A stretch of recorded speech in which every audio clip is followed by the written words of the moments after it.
Good morning students. Now we going to talk about the effective demand. Okay, yesterday we discussed about the concept of Keynes theory of employment and income. அது start பண்ண ஞாபகம் இருக்காடா? அதில் introduction of Keynes. Okay, so JM Keynes யார், அவர் எந்த கண்ட்ரியில் பிறந்தார், அவரோட ஃப்ளாஷ்பேக். ஓகேவா? ஸோ அவரை பற்றி ஃபுல்லாக டீட்டெயில்டாக ஃபஸ்ட்டு இன்ட்ரடக்ஷன் வந்து நேற்று பார்த்தோம். சரியா?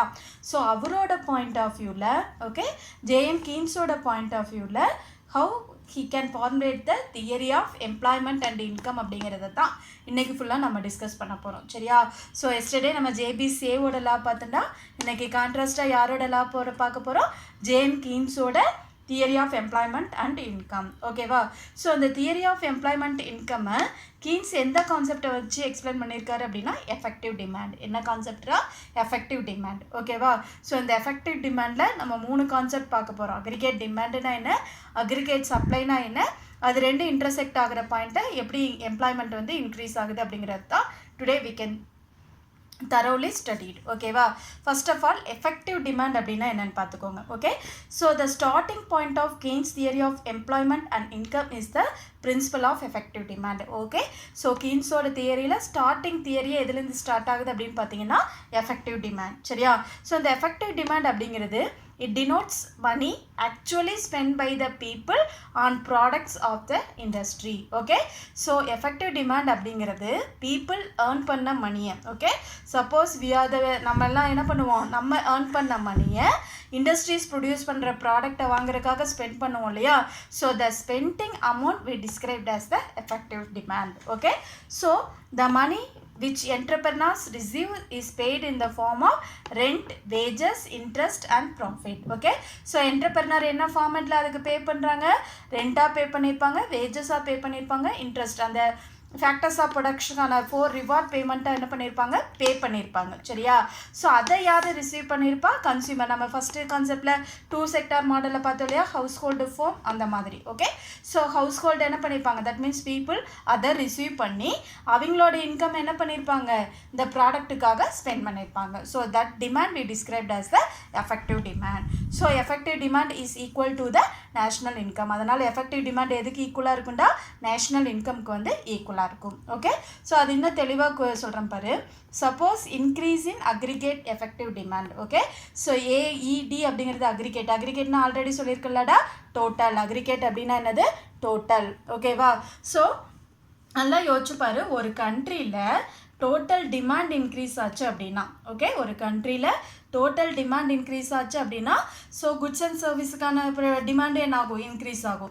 அப்போ சப்ளை அதிகமாக பண்ணணும் அப்படின்னா நம்ம என்ன பண்ணுவோம்? மோர் நம்பர் ஆஃப் லேபர்ஸ் வந்து எம்ப்ளாய் பண்ணுவோம். அப்போ எம்ப்ளாய்மெண்ட் என்ன ஆகும்? இன்க்ரீஸ் ஆகும். சரியா?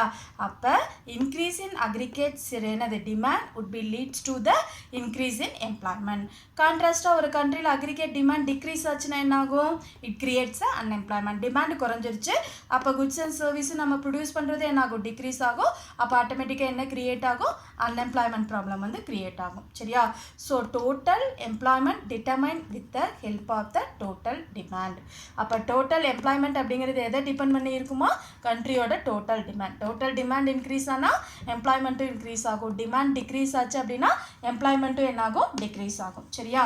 ஸோ கீன்ஸ் என்ன சொல்லியிருக்காரு அப்படின்னா, according to Keynes the theory of employment the effective demand, okay, the effective demand signifies the money spent on consumption of goods and services and investment. ஓகேவா?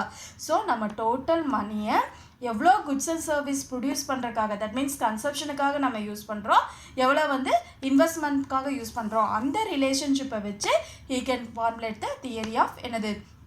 income and employment. So total expenditure is equal to the national income. இவர் என்ன சொல்லியிருக்காரு? Total expenditure நம்ம பண்ணுற செலவு எதுக்கு ஈக்குவலாக இருக்குன்னு சொல்லியிருக்காரு? நேஷ்னல் இன்கம்க்கு ஈக்குவலாக இருக்கும் அப்படின்னு சொல்லியிருக்காரு. சரியா? So which is equivalent to the national output. அந்த நேஷ்னல் இன்கம் எதுக்கு ஈக்குவலாக இருக்கும்? நேஷ்னல் அவுட்புட்டுக்கு. இது எங்கே ரிலேட் ஆகுதுன்னு உங்களுக்கு புரியுதாடா? Total expenditure equal to total in national income, total national income equal to total national output. Anyone identify which is what theory? யாராவது ஒருத்தர் நாள் நினச்சி அசியூம் பண்ண முடியுதாடா இது என்னென்னு? நான் சொல்கிற கான்செப்ட் நல்லா பார்த்துக்கோ. டோட்டல் எக்ஸ்பெண்டிச்சர் எப்படி எதுக்கு ஈக்குவலாக இருக்குன்னு சொல்லியிருக்காரு, டோட்டல் நேஷ்னல் இன்கம்க்கு. டோட்டல் நேஷ்னல் இன்கம் எதுக்கு ஈக்குவலாக இருக்கணும்னு சொல்லியிருக்காரு, டோட்டல் அவுட்புட்டுக்கு. அப்போ அது என்னது, மெஷர்மெண்ட் ஆஃப் நேஷ்னல் இன்கம். ஞாபகம் இருக்கா, ப்ராடக்ட் மெத்தட் அப்படிங்கிறது அவுட்புட், இன்கம் மெத்தட் அப்படிங்கிறது இன்கம், எக்ஸ்பெண்டிச்சர் மெத்தட் அப்படிங்கிறது எக்ஸ்பெண்டிச்சர். சரியா? அப்போ y ஈக்குவல் டு இன்கம், அடுத்தது அவுட்புட்டு, அடுத்தது என்ன எக்ஸ்பெண்டிச்சர், எல்லாமே இங்கே எப்படி இருக்கும், ஈக்குவலாக இருக்கும். சரியா? ஸோ ஃபைனலாக பார்த்தோம் அப்படின்னா the relationship between employment and output of the economy full and full depends upon the effective demand. ஓகேவா? ஸோ டோட்டல் அவுட்புட் எதமா டிட்டர்மின் பண்ணியிருக்கோம், எஃபெக்டிவ் டிமாண்ட்.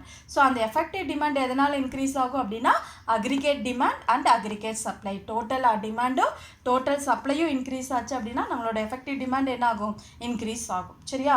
ஸோ அவரோட பாயிண்ட் ஆஃப் வியூவில், கீன்ஸோட point of view effective demand எதுக்கு ஈக்குவலாக இருக்கும், ஒய்னா என்னடா, இன்கம். அடுத்தது சி, கன்சப்ஷன் ப்ளஸ் இன்வெஸ்ட்மெண்ட், இந்த ரெண்டுக்கும் ஈக்குவலாக இருக்கும். ஓகேவா? It is equal to the output. இந்த அவுட்புட் எல்லாம் சேர்ந்து எதுக்கு ஈக்குவலாக இருக்கும், எம்ப்ளாய்மெண்ட்டுக்கு ஈக்குவலாக இருக்கும். சரியா? ஸோ இதை பேஸ் பண்ணி ஃபார்முலேட், இது வந்து புக்கில் வந்து பேராகிராஃபாக இருக்குது, நான் உங்களுக்கு ஈஸியாக புரியுறதுக்காக ஒரு ஃப்ளோ சார்ட் மாதிரி கொடுத்துருக்கேன். சரியா? ஸோ இது ஒரு கொஷின் ஆன்சர், இந்த கொஷின் ஆன்சர் கைடில் மட்டும்தான் இருக்கும், உங்களுக்கு புரியுறதுக்காக நான் இந்த மாதிரி போட்டிருக்கேன். ஓகே, இப்போ உனக்கு கீன்ஸ் எப்படி எக்ஸ்பிளைன் பண்ணியிருக்காரு, கீன்ஸோட பாயிண்ட் ஆஃப் வியூவில் இன்கம் அண்ட் எம்ப்ளாய்மெண்ட்டை எப்படி எக்ஸ்பிளைன் பண்ணியிருக்காரு அப்படிங்கிறத இதில் ப்ரீஃபாக பார்க்கலாம். ஓகே.